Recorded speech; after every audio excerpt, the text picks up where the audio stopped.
We got a great show for you today. Today's special is on the brain. And we're here at Dr. Dre's doctor office for me to get an MRI. Let's go inside.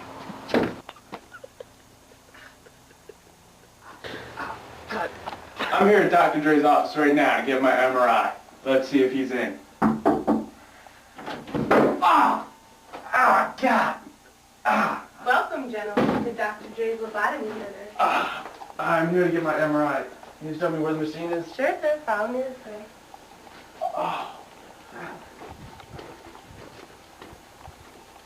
Alright, I just got hit in the head really hard, but this looks like a pool table to me. Yeah, what else would you think it is? Nurse, get the light.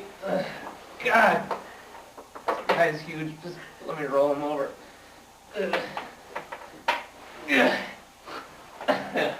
Yeah, you know how they still breathe after they're knocked out.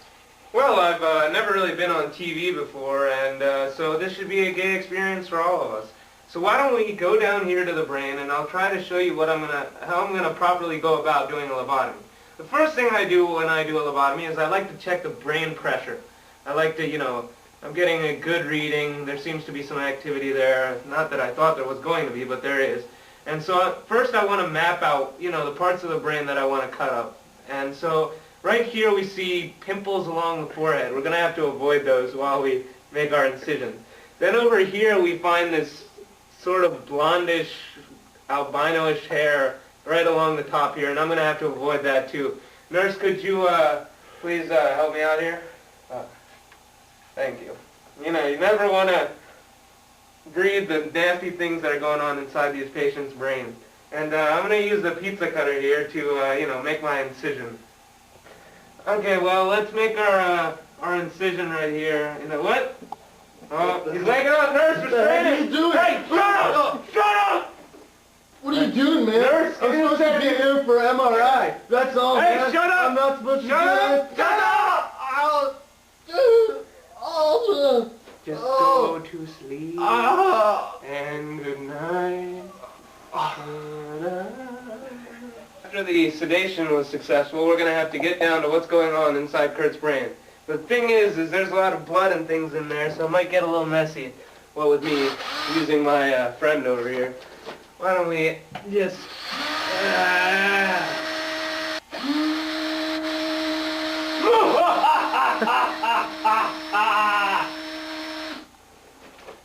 see, whenever I do these operations, I get blood all over me, but... That's nice.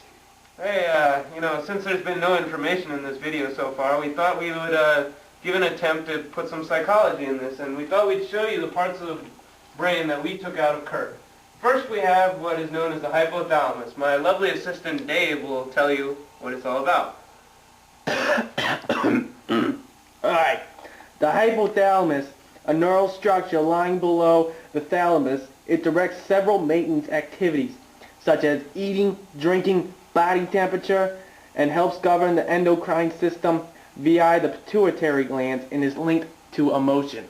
Why don't we move on to the thalamus? Dave, you're doing a wonderful job. Thank you. The brain sensory switchboard, located on top of the brainstem. It directs messages to the sensory receiving areas in the cortex and transmits and replies to the cerebellum and medulla. Now what we did is we took those parts out of Kurt, and we just wanted to show you an artist's rendition of what would happen when Kurt didn't have those parts of the brain. Because of Kurt's lack of a thalamus and a hypothalamus, he developed memory problems and he had a heavy drinking problem. Oh. Next, we couldn't take out these pieces of the brain because that would probably kill him, but we decided to tinker with them, lesioning parts of them and, moving them around, seeing what we would do. First, we did the amygdala, which is what, Dave? Two almond-shaped neural clusters that are components of the limbic system and are linked to emotion. That's wonderful. Now we have the hippocampus. A neural center located in the limbic system that helps process explicit memories for storage. You can't really tell if Dave is New York or Boston. He's got a good accent there, though. We got, then we tinkered with the cerebellum. What was that, Dave? The little brain, attached to the rear of the brainstem. It helps coordinate voluntary movement and balance. Interesting. Why don't we see what happened to Kurt when we took those pieces out? When we lesioned part of Kurt's amygdala, his hippocampus, and his cerebellum, he was left a little bit, you could say, different because he lost much of his control over his emotions and some of his motor skills. So I just wanted to give you a little example of what happens when you throw something at Kurt. Oh! Ah! Why would you do that? Why would you do that? I'm just kidding. I love you. I love you, man. Action. Action. What? Action. Oh, crap. The last thing we tinkered around with and messed it in Kurt's brain was the brainstem, which consisted of the medulla and the reticular formation. What was the medulla, Dave? The base of the brainstem controls heartbeat and breathing. Heartbeat and breathing. And how about the reticular formation, Dave? Bring us home! A nerve network in the brainstem that plays an important role in controlling arousal. My nurses, they control my arousal.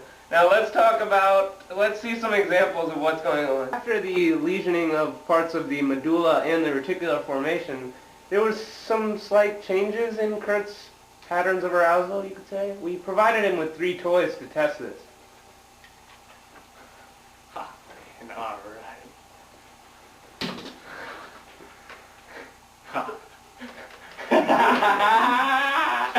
I'll be right back.